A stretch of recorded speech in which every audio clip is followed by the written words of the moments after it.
Assalamu alaikum warahmatullahi wabarakatuh. Waalaikum salam warahmatullahi wabarakatuh. Na alhamdulillah, katika pitapita na maswali mbalimbali ya kuhusu Ramadhani na kuhusu dini yetu, leo nimekutana na kijana atajitambulisha jina lake na kuna swali nitamuuliza, na hili akilipata basi atapata zawadi yake ya Ramadhani inshallah.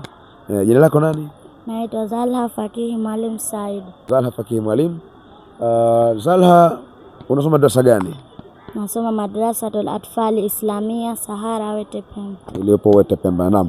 Na swali langu moja, Bwana Mtume Muhammad sallallahu alaihi wasallam alipata watoto hakupata? Alipata. Hebu niambie walikuwa wangapi? 7.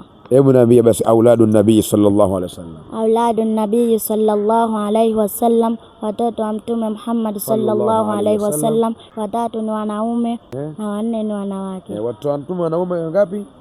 3. Watatu. Na wanawake 4. Jumla 7.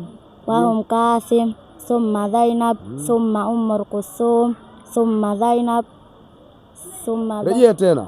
Wahum Qasim, thumma Zainab, thumma Kulthum, thumma Fatima wa Abdullah wa Ibrahim. Bado mmoja,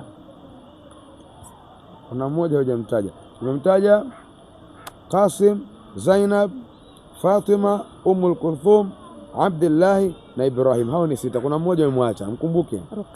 Ruqayya. Mashaallah, amejibu vizuri, na hapa tuna zawadi yake hapa tutampatia. Amepata shilingi 1000 ya Kitanzania, atapata angalau juisi ya kufutaria siku ya leo inshallah. Na mimi nataka nimkabidhi hapa mbele yenu, na yeye aondoke na zawadi yake siku ya leo. Hii hapa 1000 kwa ajili ya challenge hii ya watoto. Asalamu alaykum warahmatullahi. Asante sana, jazakallahu khair.